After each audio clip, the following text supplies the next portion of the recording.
नमस्कार बच्चों, आज हम शुरू करेंगे अध्याय 19 जिसका शीर्षक है मैडम क्यूरी। मैडम क्यूरी एक बहुत बड़ी वैज्ञानिक थी। आज तक हमने बहुत सारे वैज्ञानिकों के बारे में ज्ञान प्राप्त किया है, लेकिन आज हम जिस वैज्ञानिक महिला की बात करेंगे उन्होंने किस चीज़ की खोज की और वो हमारे जीवन में कितनी उपयोगी है, ये पता चलेगा हमें बच्चों पाठ के माध्यम से। वैज्ञानिकों ने अपने अथक प्रयासों से ऐसी अनेक वस्तुओं की खोज की है जिनसे मानव जीवन का रूप ही बदल गया है। रूप बदलना मानव ने बहुत तरक्की कर ली है। औषधि विज्ञान के क्षेत्र में ऐसे अनेक आविष्कार हुए। औषधि कहते हैं बच्चों दवाइयाँ, जिनसे रोगियों को बिना कष्ट के अनेक घातक रोगों से मुक्ति मिल जाती है, यानी पीड़ा कम होती है और आराम ज़्यादा मिलता है। तो ये सुविधा किसके कारण हुई? वैज्ञानिकों की वजह से। जीवाणुनाशक औषधियों के द्वारा अब रोग उत्पन्न करने वाले जीवाणुओं को नष्ट किया जा सकता है। एनेस्थीसिया से रोगी को बड़े से बड़े ऑपरेशन के दौरान उतने समय तक चेतना शून्य कर दिया जाता है। चेतना शून्य, बेहोशी आ जाती है, ताकि उन्हें जो चीर फाड़ होती है, जो डॉक्टर्स ऑपरेशन करते हैं, उस पीड़ा का पता ही नहीं चलता जब तक ऑपरेशन चलता है। मैडम क्यूरी द्वारा रेडियम की खोज भी अनेक रोगों से मुक्ति दिलाने में बहुत उपयोगी सिद्ध हुई है। तो एक इस शब्द से ही हमें पता लगता है कि मैडम क्यूरी किस वैज्ञानिक खोज से जुड़ी हुई थी? रेडियम। अब ये रेडियम क्या होता है ये हम जानेंगे अब जब अध्याय पढ़ेंगे। तो शुरू करते हैं बच्चों आज का अध्याय। बच्चों, रेडियम जैसे उपयोगी तत्व के आविष्कार के लिए संसार मैडम क्यूरी को सदा याद करता रहेगा, क्योंकि ये खोज करने वाली महिला थी मैडम क्यूरी। मैडम क्यूरी के बचपन का नाम क्या था बच्चों? मारिया। मारिया की जन्मभूमि कहाँ थी? पोलैंड थी। उन दिनों पोलैंड रूस के अधीन था और वहाँ के स्कूलों में पोलिश भाषा पढ़ाने पर रोक थी, यानी पोलिश भाषा नहीं पढ़ाई जाती थी। एक दिन कक्षा में अध्यापिका द्वारा अपनी मातृभाषा पढ़ाते समय अचानक घंटी बजी। सभी बच्चों ने पोलिश भाषा की पुस्तकें छिपा ली, क्योंकि वो चोरी से पढ़ते थे इस भाषा की पुस्तकों को। रूसी भाषा की पुस्तकें बाहर निकाल ली। तभी एक रूसी निरीक्षक कक्षा में आया। उसने 10 वर्षीय मारिया से कई प्रश्न किए। मारिया ने उसके सभी प्रश्नों के उत्तर दे दिए। निरीक्षक के जाने के बाद अध्यापिका ने देखा कि मारिया की आंखों में आंसू हैं। आंसू होने का क्या कारण है? काम तो उसने बहुत अच्छा किया था, क्योंकि उसे बहुत दुख हो रहा था कि हम अपने देश में अपनी भाषा क्यों नहीं पढ़ सकते। यह एक ऐसा नियम है जहां अपनी भाषा पढ़ना भी अपराध है। इस बात के लिए वो बहुत दुखी थी। मारिया की बचपन से ही विज्ञान में बहुत रुचि थी। वह एक अध्यापक की लड़की थी। वह पिता से उनकी अलमारी में रखी बोतलों, शीशे की नलियों, तराजू और भौतिक विज्ञान की अन्य सामग्री के विषय में उत्सुकता से पूछा करती थी। क्योंकि उनके पिता एक अध्यापक थे, तो बहुत सारी जानकारी उनको मिल भी जाया करती थी। अपनी कक्षा के सब बच्चों में वह बहुत योग्य और बुद्धिमान थी। 16 वर्ष की आयु में उसे विद्यालय का स्वर्ण पदक यानी गोल्ड मेडल भी मिल चुका था। इस प्रकार मारिया का बचपन तो अच्छा बीता। मारिया उच्च शिक्षा के लिए पेरिस जाना चाहती थी, परंतु उनके पिता के पास इतना धन नहीं था कि वे उसे पढ़ने के लिए पेरिस भेज सकें। तब उन्होंने क्या किया? अब वो उच्च शिक्षा तो पढ़ना चाहती थी, तो उन्होंने मारिया में उच्च शिक्षा प्राप्त करने की लगन थी, तो अपनी दृढ़ इच्छा शक्ति से उन्होंने क्या करना शुरू किया? उसने एक धनी परिवार के बच्चे को पढ़ाकर धन का प्रबंध किया और अपनी शिक्षा जारी रखी। आखिरकार विज्ञान की शिक्षा के लिए वह पेरिस पहुंच गई। पेरिस में मारिया ने सोर्बोन विश्वविद्यालय में प्रवेश लिया। पढ़ाई के साथ साथ मारिया को अपने खर्च के लिए कुछ काम भी करना पड़ता था, क्योंकि खाने पीने की, रहने के लिए भी तो पैसा चाहिए। वह बहुत सादगी से रहती थी। उसने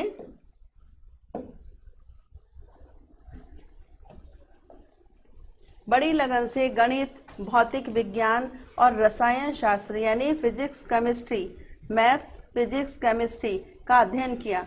4 वर्ष के कठिन परिश्रम के बाद उन्होंने क्या किया? MSc की परीक्षा प्रथम श्रेणी में पास की। इसके अतिरिक्त उसकी वैज्ञानिक बनने की इच्छा भी पूरी हो रही थी, क्योंकि सारे विषय वो वही थे जिनको वो पढ़ना चाहती थी। यहीं पर मारिया का विवाह फ्रांस के प्रोफेसर पियर क्यूरी से हो गया। प्रोफेसर क्यूरी बड़े अध्ययनशील व्यक्ति थे, तो ये भी उन्हें साथ मिला क्योंकि उनके पति भी बहुत पढ़ने वाले व्यक्ति थे। उनकी भी विज्ञान में बहुत रुचि थी।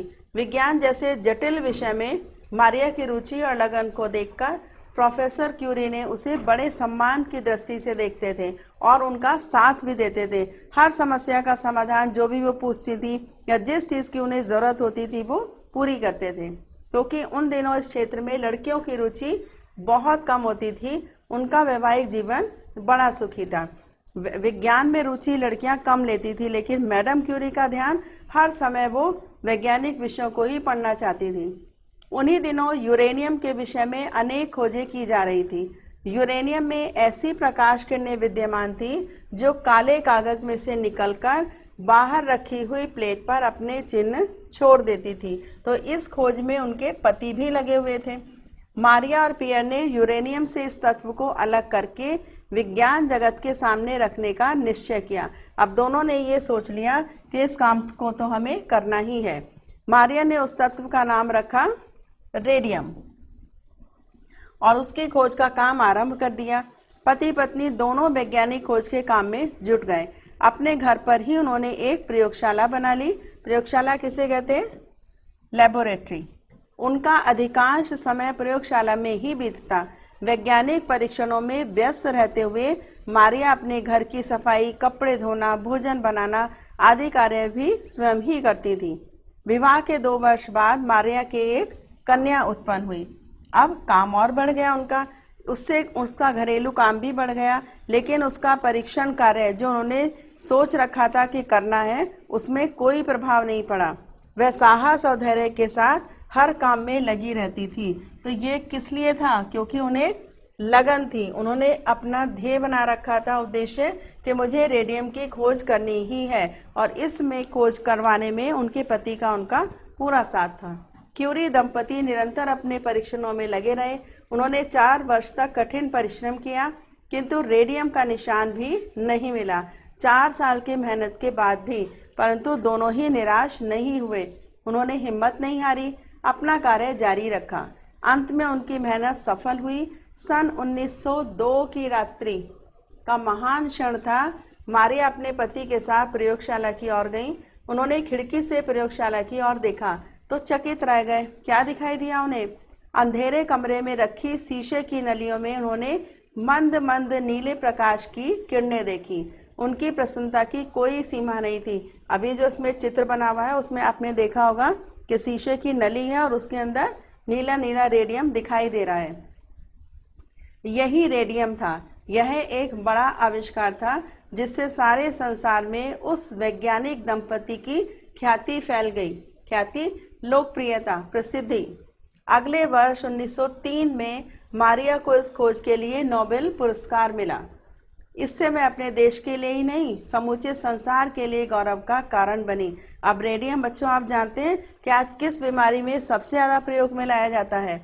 रेडियम बहुत उपयोगी तत्व है। यह जस्ते के अतिरिक्त बाकी सभी धातुओं को पार कर सकता है।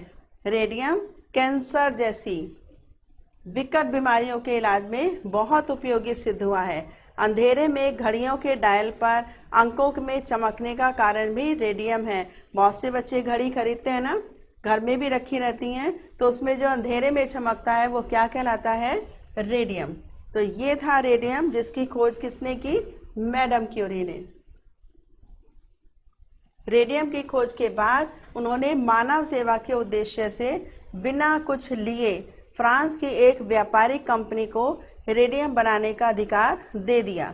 मानवता की सेवा से मैडम क्यूरी का नाम अमर हो गया। इसके लिए उन्होंने कोई पैसा नहीं लिया, क्योंकि उनका उद्देश्य क्या था कि जो भी उन्होंने खोज की थी वो मानव कल्याण के लिए होनी चाहिए।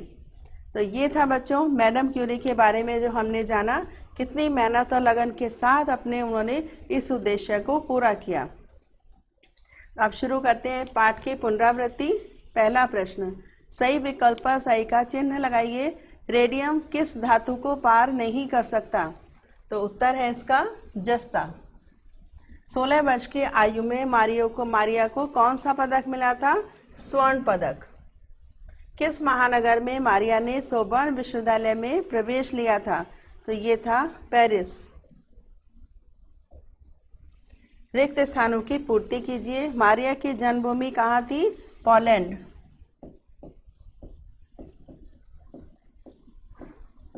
मारिया की बचपन से विज्ञान में बहुत रुचि थी। मारिया एक अध्यापक की लड़की थी। मारिया डैश के लिए पेरिस जाना चाहती थी? उच्च शिक्षा के लिए।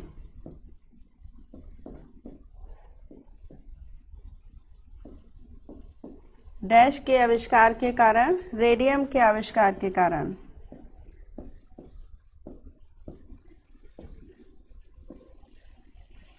नेक्स्ट प्रश्न है, सही कथन के सामने सही तथा गलत के सामने गलत का चिन्ह लगाइए। अपनी मातृभाषा पॉलिश पर लगी रोक देखकर मारिया रो पड़ी। सही में उन्हें बहुत दुख था कि वो अपनी भाषा नहीं पढ़ पाती थी, अपनी मातृभाषा।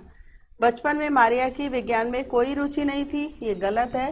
वो बचपन से ही विज्ञान में रुचि रखती थी। मारिया ने अपने विद्यालय का स्वर्ण पदक प्राप्त किया, बिल्कुल सही जवाब। धन के अभाव में मारिया ने पढ़ाई छोड़ दी? बिल्कुल नहीं छोड़ी। उन्होंने मेहनत लगन से धनी परिवार के बच्चे को पढ़ाकर पैसे इकट्ठे किए। क्यूरी दंपति ने पेरिस में आराम का जीवन व्यतीत किया? बिल्कुल नहीं, वो दोनों बहुत मेहनत परिश्रम में लगे रहते थे। अनेक कठिनाइयां आने पर भी क्यूरी दंपति वैज्ञानिक परीक्षण से जुटे रहे? सही जवाब। रेडियम कई विकट बीमारियों के इलाज में उपयोगी है, ये सही बात है। उन्होंने एक व्यापारिक कंपनी को रेडियम बनाने का अधिकार देकर अपार धन प्राप्त किया, ये गलत है। उन्होंने अधिकार तो दिया था लेकिन उसके बदले कोई धन नहीं लिया। निम्नलिखित प्रश्नों के उत्तर दीजिए।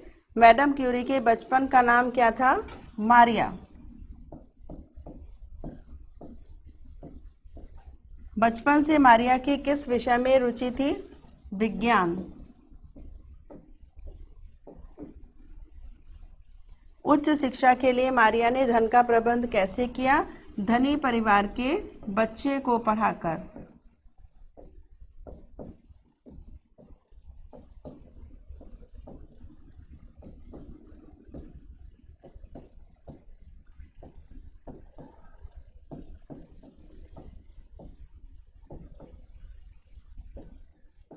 नेक्स्ट, मैडम क्यूरी ने किस पदार्थ का आविष्कार किया था?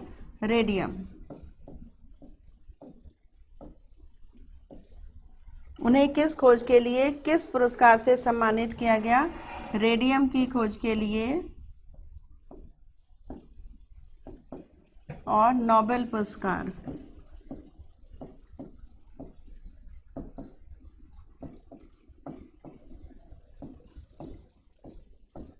क्या मिला था उन्हें? नोबेल पुरस्कार।